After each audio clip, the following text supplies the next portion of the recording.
Students, आज discussion का topic है हमारे लिए budgeting for profit planning and control. ये चैप्टर हम पहले स्टार्ट कर चुके हैं और इससे पिछले वीडियो में हमने इसी चैप्टर के जो लास्ट वीडियो अपलोड हुआ था उसमें हमने मास्टर बजट देखा था। मास्टर बजट क्या होता है, उसी के क्रम में हम आज आगे पढ़ेंगे कैश बजट। कैश यानी रोकड़, इसको हिंदी में रोकड़ बजट बोलते हैं। कैश फ्लो जब होता है, इनफ्लो और आउटफ्लो मतलब जब पैसा आता है या जाता है तो उसका जब रिकॉर्ड रखा जाता है, या कैश फ्लो को कंट्रोल करने के लिए कंपनी चाहती है कि कैश जो है उसका फ्लो वो कंट्रोल्ड रहे, उसके लिए उसे बजट बनाना पड़ता है जो कि आपका कैश बजट कहलाता है। कैश बजट बनाने के अलग अलग मेथड्स हैं, उनमें से एक मेथड हम आज डिस्कस करेंगे, adjusted profit and loss account method, समायोजित लाभ हानि खाता विधि। यानी कि आपको लाभ हानि खाते में एडजस्टमेंट्स को इंक्लूड करते हुए, यानी प्रॉफिट एंड लॉस में या तो प्रॉफिट के आइटम आएंगे या लॉस के आइटम आएंगे, तो प्रॉफिट और लॉस के आइटम को ऐड या लेस करते हुए आपको एडजस्टेड P&L अकाउंट मेथड से कैश बजट बनाना है। मैं आपको बताती हूँ इलस्ट्रेशन के थ्रू किस तरीके से कैश बजट प्रिपेयर होता है। लेकिन उससे पहले मैं आपको ये बताना चाहती हूँ कि P&L अकाउंट में हम लोग क्या क्या एडजस्ट करते हैं। ये स्क्रीन आपको दिख रही है, इसके टॉप पे स्टार्टिंग में जो लिखा है, इस विधि के अंतर्गत बजट अवधि के प्रारंभिक रोकड़ शेष में बजट अवधि से संबंधित निम्नलिखित मदों को जोड़ा जाता है। यानी कि जब आप फॉर्मेट बनाते हैं कैश बजट का तो उसमें सबसे पहले आप कैश का बैलेंस लिखते हैं और उसमें कैश बैलेंस ये कहाँ से मिलेगा, आपको P&L अकाउंट से मिल जाएगा। फिर उसमें से आप जो ऐड करने की चीज़ें हैं जो उसको ऐड करते हैं, जो लेस करने के आइटम्स हैं उनको आप लेस करते हैं। आपको स्क्रीन पे दिख पा रहा है जो पहली पॉइंट्स दे रखे हैं वो आपके ऐड वाले आइटम हैं। ये सारे, ये यहाँ से ए से लेके ये आई तक आपके सारे ऐड वाले आइटम हैं। ऐड यानी देखिए सबसे पहले प्रॉफिट आपको ऐड करना है, ए पॉइंट में पढ़ रही हूँ। डिक्रीज इन करंट एसेट, चल संपत्तियों में कमी, यानी कि आपकी करंट एसेट कम हुई है तो मतलब आपने कुछ बेचा है ना। एसेट आपकी कम हुई है यानी आपने उसकी सेल करी है, निकाली है अपने पास से, तो उससे पैसा बढ़ता है। जब हम कोई चीज़ बेचते हैं तो हमारे पास पैसा बढ़ता है, तो कैश इनफ्लो हो रहा है यहाँ पे, तो कैश का बैलेंस बढ़ेगा तो यहाँ पे आप ऐड कर देंगे। उसी तरीके से इसका जस्ट ऑपोजिट करंट लायबिलिटी, अगर चल दायित्व में हमारी वृद्धि होती है तो हमारा यानी लायबिलिटी हमारी लेनदारियाँ बढ़ी, हम बाद में इनसे लेंगे। उसी तरीके से इश्यू ऑफ कैपिटल, पैसा आएगा। सेल ऑफ फिक्स्ड एसेट, हम सेल करेंगे, आएगा। सेल ऑफ इन्वेस्टमेंट, अच्छा ये जो फर्स्ट पॉइंट मैंने अभी आपको, सेकंड बी वाला पॉइंट जो मैंने आपको बताया करंट एसेट वाला, चल संपत्ति में कमी, ये कमी डेप्रिसिएशन से भी हो सकती है, ये कमी किसी और वजह से की भी हो सकती है, लेकिन अगर हम सेल करते हैं तो ये वाला पॉइंट वो यहाँ पे कवर हो गया। उसके बाद सेल ऑफ इन्वेस्टमेंट, पैसा आएगा। Non cash expense and provision, गैर रोकड़ी व्यय एवं आयोजन, यानी कि जैसे डेप्रिसिएशन वगैरह, ये खर्चे तो हैं पर नॉन कैश एक्सपेंसेस हैं, तो वो यहाँ अगर ऐसा होगा तो आप उसको यहाँ पे ऐड कर लेंगे। Next is loss from the sale of fixed assets, यानी स्थायी संपत्तियों के विनियोग के विक्रय से हानि, कोई हानि अगर आपको फिक्स्ड एसेट से रिलेटेड होती है तो उसको आप यहाँ पे जोड़ेंगे। लास्ट वाला पॉइंट आई वाला, मैं ये वाला पॉइंट पढ़ूंगी अब, गत अवधि से भुगतान किए गए व्यय अथवा चालू अवधि के दायित्व, तो कोई भी भुगतान वगैरह आपने किए हों तो वो यहाँ पे आपके ऐड हो जाएंगे। उसके बाद अब मैं बात करूँगी, ये तो हमने ऐड वाले आइटम की बात करी थी, अब इस ए से लेके यहाँ तक, ये आई तक, आपके एच तक सारे आपके लेस वाले आइटम हैं जिनको आपको लेस करना है। जैसे कि जो हमने प्रॉफिट ऊपर फर्स्ट पॉइंट पढ़े ए से लेके आई तक, उनके ऑपोजिट चीज़ें यहाँ पे लेस कर दी जाएंगी। जैसे कि रिफंड ऑफ कैपिटल, पूंजी अगर वापस करते हैं हम, यानी कैश गया हमारे पास है, लाभांश का भुगतान, हम पेमेंट डिविडेंड पे करते हैं, या फिर हम करंट एसेट्स बढ़ाते हैं तो पैसा जाएगा, यानी करंट एसेट बढ़ा रहे हैं मतलब आ रही है हमारे पास, या तो हम उसको खरीद रहे हैं तो उसकी वजह से आपका पैसा तो जाएगा। Next, decrease in current liabilities, अगर आपके चल दायित्वों में कमी होती है तो, यानी आपकी लायबिलिटी कम होगी, यानी जो आपके लायबिलिटर्स हैं उन्होंने आप पैसे वापस दे दिए। पूर्व भुगतान, प्री पेमेंट्स, जिन्होंने पहले भुगतान कर दिए हैं वो। Non cash income and profit, जैसे कि हमने नॉन कैश एक्सपेंस पढ़ा था, वो पहले नॉन कैश एक्सपेंस आपके ऐड होंगे तो नॉन कैश इनकम आपकी यहाँ पे लेस हो जाएगी। स्थायी संपत्ति का क्रय, अगर परचेज ऑफ फिक्स्ड एसेट, हम फिक्स्ड एसेट खरीदते हैं तो हमारे पास से पैसा जाएगा क्योंकि हम उसको कैश दे के खरीदेंगे तो कैश फ्लो आउटफ्लो होगा। Next is purchase of investment, यानी कि हम इन्वेस्टमेंट खरीदते हैं तो हमारे पास से पैसा जाएगा। तो कहने का मतलब जो चीज़ें आपका कैश बैलेंस को कम करती हैं वो आप लेस करेंगे, और जो कैश बैलेंस को बढ़ाती हैं वो आप ऐड करेंगे। इनमें से 2-3 चीज़ें अलग हैं जो इस रूल पे नहीं चलेंगी, बाकी ऑलमोस्ट जो चीज़ लॉजिक काम करेगा इस फॉर्मेट को फॉलो करने में वो यही है, कैश का इनफ्लो और कैश का आउटफ्लो। ठीक है, तो ये पॉइंट्स हैं आपके। मैं आपको अब आगे एक इलस्ट्रेशन के थ्रू किस तरीके से इसको सॉल्व किया जाएगा वो मैं बताती हूँ। ये देखिए इलस्ट्रेशन आपको दिख रहा है। From the following information prepare cash budget by adjusted P&L account method for the year ended 31 March 2012। Balance sheet आपको दिख रही है, इसमें capital, share capital, P&L account का बैलेंस यहाँ पे दिख रहा है आपको 66,750। मैं इसकी बात कर रही हूँ। फिर डिबेंचर्स हैं, एक्यूमुलेटेड डेप्रिसिएशन या डेप्रिसिएशन हो गया, देखिए नॉन कैश एक्सपेंस है। क्रेडिटर्स हैं आपके 33,650 के।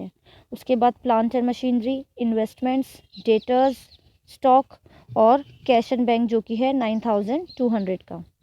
ये आपकी बैलेंस शीट है, एक बार देख लीजिए इसको आप। उसके बाद फॉरकास्टेड P&L अकाउंट दे रखा है आपको for the year ended 31 March 2012। Forecasted यानी एस्टिमेटेड, जो फोरकास्ट भविष्य की सिचुएशंस को ध्यान में रखते हुए जो बनाया गया है। इसमें डेप्रिसिएशन दे रखा है 11,000, मैं डेबिट साइड पढ़ रही हूँ पहले। सेलिंग ओवरहेड्स 5,000, इंटरेस्ट इतना, loss on sale of plant आपको दे रखा है। अब loss on sale of plant कौन सा आइटम है आपके फिक्स्ड एसेट में, इनको आपको फिक्स्ड एसेट से रिलेटेड इनको आपको ऐड करना है। नेट प्रॉफिट यहाँ पे 84,500 का दिखा रहा है। क्रेडिट साइड की बात करेंगे तो ग्रॉस प्रॉफिट दिखा रहा है यहाँ पे 1 लाख का। Profit on sale of investment, आपके प्रॉफिट हो रहा है आपको इन्वेस्टमेंट पे, तो ये क्या हो जाएगा, लेस हो जाएगा। इंटरेस्ट दे रखा है आपको 5,000 का। Income tax, dividend, payment of dividend आपका कैश कम करेगा तो लेस वाला आइटम है। तो नेट प्रॉफिट फाइनल ये ब्रॉड डाउन क्या था 84,000 आपने यहाँ से, अब आपको फाइनली बचता है 77,000। ये आपकी फोरकास्टेड P&L अकाउंट है। अब आपको अतिरिक्त सूचनाएं दे रखी है, देखिए new plant costing ₹40,000 is to be purchase, यानी आपने नई मशीनरी खरीदी है, नया प्लांट खरीदा है तो आपके पास से पैसा कम हुआ है। And the next year an old plant costing 30,000 accumulated depreciation 21,000 is to be sold for ₹5,000, यानी एक तो आपने नया खरीदा है 40,000 में, एक आपने पुराना प्लांट बेचा है जो कि आपने 30,000 का खरीदा था, उस पर डेप्रिसिएशन 31,000 का, यानी कि वो प्लांट अब कितने का रह गया था 9,000 का। आप 30,000 में से 21,000 डेप्रिसिएशन के हटा देंगे तो 9,000 है। अब वो आपने 5,000 में बेचा है तो जो लॉस है वो आप एडजस्ट करेंगे। तो लॉस जो होता है आपका, डेप्रिसिएशन तो आपको नॉन कैश एक्सपेंस है, लेकिन अगर कोई लॉस होता है आपको कोई एसेट बेचने में तो उसको आपको ऐड करना है। आगे का सेकंड पॉइंट देखिए, investments of 5,000 are to be sold off for ₹6,000। Profit on sale of investment, हमें प्रॉफिट हुआ है तो प्रॉफिट को आप क्या करेंगे यहाँ पे ऐड कर देंगे। Debentures are to be redeemed, हमारा पैसा गया क्योंकि हमने वापस करे, रिडीम करना यानी उनको वापस करना, शोधन करना, तो पैसा जाएगा आपके पास। New share to be issued, पैसा आएगा। Estimated fourth last point, estimated balances on 31/3/2012, यानी क्लोजिंग बैलेंसेज दे रखे हैं आपको क्रेडिटर्स के, डेटर्स के और स्टॉक के। ठीक है, आपको क्या करना है, कैश बजट बनाना है। कैश बजट किस तरीके से बनेगा देखिए, आप ऊपर हेडिंग लिखेंगे टॉप मोस्ट में cash budget for the year ended, जो भी है मेथड जो आप अप्लाई करेंगे। आज हम पढ़ रहे हैं एडजस्टेड P&L, तो यहाँ पे आप मेंशन करेंगे एडजस्टेड P&L अकाउंट। उसके बाद ये देखिए यहाँ पे एडजस्टेड P&L अकाउंट मेथड। उसके बाद शुरुआत हम करेंगे हमेशा ओपनिंग बैलेंस से। Opening balance of cash and bank जो कि है हमारा 9,200, ये हमें कहाँ से मिला था, ये हमें हमारी बैलेंस शीट से मिला था। मैं आपको बैलेंस शीट दिखाती हूँ एक बार, ये रही आपकी बैलेंस शीट। यहाँ पे आप लास्ट में देख रहे हैं एकदम कैश एंड बैंक का बैलेंस 9,200। ठीक है, तो शुरुआत आपको कैश बजट की जो करनी है वो ओपनिंग बैलेंस ऑफ कैश और बैंक से करनी है। तो 9,200 अमाउंट के 2 कॉलम इसलिए रहेंगे क्योंकि आपके पास ऐड और लेस की कई सारे आइटम्स आएंगे, तो आप एक साथ क्या करेंगे, ऐड वाले आइटम लिख के फिर उनका फाइनल अमाउंट बाहर निकालेंगे और लेस वाले के लिख के फाइनल अमाउंट आप बाहर निकालेंगे। तो इसलिए यहाँ पे अमाउंट के 2 कॉलम हैं। तो अब हम ऐड लिख कर फॉर्मेट में आप एक बार ऐड लिख देंगे और कुछ स्पेस छोड़ देंगे आप, अंदाजन क्वेश्चन जितना बड़ा है 7-8 लाइनें, उसके बाद आप लेस लिखेंगे और फिर जो पेज सारा बचता है वो रह जाएगा। इस तरीके से आप 2 पार्टीशन कर देंगे ऐड और लेस के। फिर क्वेश्चन का एक एक पॉइंट आप पढ़ते जाएंगे और ऐड या लेस जिसमें भी उससे भी वो रिलेट करता है आप उसमें लिखते चले जाएंगे। तो ऐसा करने के लिए हम पहले देख लेते हैं हमारी फोरकास्टेड पीएनएल, या फिर आप पहले एडिशनल इन्फॉर्मेशन को भी कंप्लीट कर सकते हैं, जैसा भी आपकी सुविधा हो। तो हम शुरुआत करेंगे। सबसे पहले हमें प्रॉफिट ऐड करना होता है, प्रॉफिट फॉर द ईयर। तो यहाँ पे profit for the year question में 77,000 गिवन था, जो कि आपकी पीएनएल अकाउंट में था, वो मैंने यहाँ पे मेंशन कर दिया। ये देखिए पीएनएल अकाउंट। उसके बाद सेकंड आया था यहाँ पे आपके डेप्रिसिएशन, जो कि मैंने लिख दिया। डेप्रिसिएशन कितना है? 11,000। अभी तक हम पीएनएल के अकॉर्डिंग चल रहे हैं, ठीक है। उसके बाद loss on sale of plant, ये भी एक क्वेश्चन आपकी पीएनएल अकाउंट में गिवन था, ये हमने लिख दिया यहाँ पे, डेप्रिसिएशन ऑफ 4,000। उसके बाद था आपका profit on sale of investment. अब profit on sale of investment कहाँ पे? ये लेस का आइटम है, तो ये हमने देखिए यहाँ पे लिख दिया profit on sale of investment 1,000 rupees का। हम आपकी पीएनएल के अकॉर्डिंग चल रहे हैं, जो आपको फोरकास्टेड पीएनएल अकाउंट दे रखा था, उसमें जो टर्म्स आपके आएंगे वो आप लिख लेंगे, और जो नहीं है, जो आपके काम के नहीं है, उनको आप ऐसे कैसे छोड़ देंगे। उसके बाद जब इनमें आपको एक बार दिखा देती हूँ पीएनएल अकाउंट, आपका फोरकास्टेड पीएनएल अकाउंट देखिए, इसमें जो डेप्रिसिएशन था ये आइटम है, यहाँ पे ऐड करेंगे आप इसको। एडमिनिस्ट्रेटिव एंड सेलिंग ओवरहेड्स ये आपके नहीं आते हैं तो आप नहीं लेंगे। इंटरेस्ट नहीं आएगा तो नहीं लेंगे आप। उसके बाद आपके काम का क्या है? Loss on sale of plant, ये आपको लेना था, आपने इसको ऐड का आइटम है तो इसको आपने ऐड कर दिया। अब हम चलते हैं, ग्रॉस प्रॉफिट नहीं आएगा क्योंकि ये तो हमें प्रॉफिट बताएगा। और फिर आएगा आपका profit on sale of investment, ये लेस का आइटम है तो हमने लेस वाली साइड में इसको लिख दिया। उसके बाद आएगा इनकम टैक्स, ये हमारे काम का नहीं है। डिविडेंड, पेमेंट ऑफ डिविडेंड, ये क्या करेंगे? हमारा फ्लो को, कैश फ्लो को हमारे यहाँ पे कम करेंगे। तो देखिए यहाँ पे आपको, ठीक है। तो अब मैं आपको सॉल्यूशन की तरफ लेके चलती हूँ। ये हमने मेंशन कर दी थी सारी चीज़ें, यहाँ पे देखिए, ये डेप्रिसिएशन आ गया, loss on sale of plant आ गया, आपकी profit on sale of investment आ गया 1,000 रुपीज़ का। अब हम जो हमारे एडजस्टमेंट्स थे उनको देखते हैं। एडजस्टमेंट के अकॉर्डिंग जो पहला एडजस्टमेंट था हमारा, वो ये था कि जो न्यू प्लांट है, मैं यहाँ की बात कर रही हूँ इस वाली लाइन की, जो न्यू प्लांट एक 40,000 में ख़रीदा गया, तो परचेज़ ऑफ प्लांट यानी हमारा पैसा गया।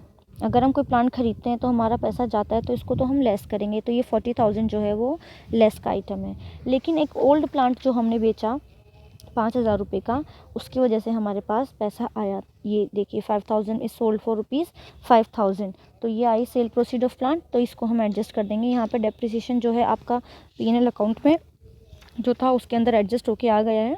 तो मैं आपको सोल्यूशन दिखाती हूँ।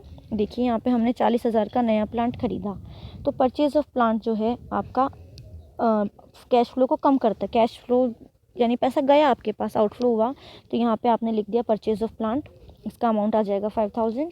और नेक्स्ट था हमने 5,000 में सेल किया है, तो सेल करने पे पैसा आता है तो उसको हम ऐड करेंगे। तो ये देखिए सेल प्रोसीड ऑफ प्लांट 5,000 का, यहाँ पे हमने इसको ऐड कर लिया। उसके बाद नेक्स्ट एडजस्टमेंट था हमारा investments of 5,000 are to be sold on 6,000, यानी 6,000 में हमारी इन्वेस्टमेंट बिकी। तो इन्वेस्टमेंट बिकती है तो पैसा आता है, तो देखिए सेल प्रोसीड ऑफ इन्वेस्टमेंट ये आ गया यहाँ पे 6,000 का, ठीक है। नेक्स्ट जो है आपका डिबेंचर्स रिडीम कर रहे हैं हमने 11,750 के, यानी पैसा गया हमारे पास है, पैसा गया तो लेस होगा, 11,750 यहाँ पे आपने लेस कर दिया। उसके बाद नेक्स्ट था आपका new shares to be issued, नए शेयर इशू कर रहे हैं हमने, तो इसका मतलब हमारे पास पैसा आया है तो हमने यहाँ पे लिख दिया इशू ऑफ शेयर में 25,000, ठीक है।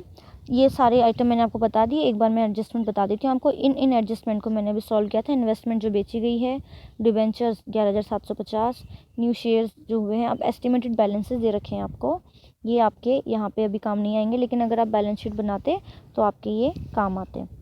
अब इसको आप कंप्लीट कैसे करेंगे? ऐड और लेस करके आप इसको कंप्लीट कर देंगे। देखिए यहाँ पे आपने ऐड के आइटम को कंप्लीट किया, ये 1,44,350, और जो लेस के आइटम थे आपने उनको यहाँ पे लिख के कंप्लीट किया, तो आपके फाइनल यानी closing balance of cash and bank आ रहा है आपका 68,400। स्क्रीन में एकदम लास्ट में आपको ये यहाँ पे दिख रहा होगा, बिल्कुल नीचे लास्ट में स्क्रीन पे राइट हैंड साइड में 68,400 यानी closing balance of cash and bank. इस तरीके से आपको सबसे पहले ओपनिंग बैलेंस लेना है कैश का, उसमें आप जो पैसा अगर आता है और आप इंक्रीज़ का आपका अमाउंट जो है कैश बैलेंस आपका इंक्रीज़ होता है तो आप ऐड करेंगे, उसके बाद लेस करेंगे आप ऐसे आइटम्स को जो आपके कैश को डिक्रीज़ करते हैं, उसके बाद आपको फाइनल क्लोजिंग बैलेंस मिल जाएगा कैश और बैंक का। तो ये मेथड हमने देखा adjusted PNL account method, profit and loss account method. इसमें जो रूल थे कैश इनफ्लो और आउटफ्लो के, वो मैंने आपको बताए हैं। मैं क्वेश्चन एक बार आपको और दिखा देती हूँ। ये देखिए P&L अकाउंट है, इसमें से हमने एक एक आइटम देखा और एक एक आइटम हमने इसमें इंक्लूड, ऐड या लेस करते गए। उसके बाद हम एडजस्टमेंट्स को कंप्लीट करेंगे। ये रही आपकी एडजस्टमेंट। आप लोग स्क्रीनशॉट लेके इस क्वेश्चन को सेव कर लीजिए और फिर आप खुद सॉल्व करिए। उसके बाद वीडियो देखकर आप इनको चेक करना। इस तरीके से आपका कैश बजट बनेगा। ऐड और लेस करनी है आपको आइटम्स को, ठीक है। नेक्स्ट वाले में हम इसके आगे का टॉपिक पढ़ेंगे।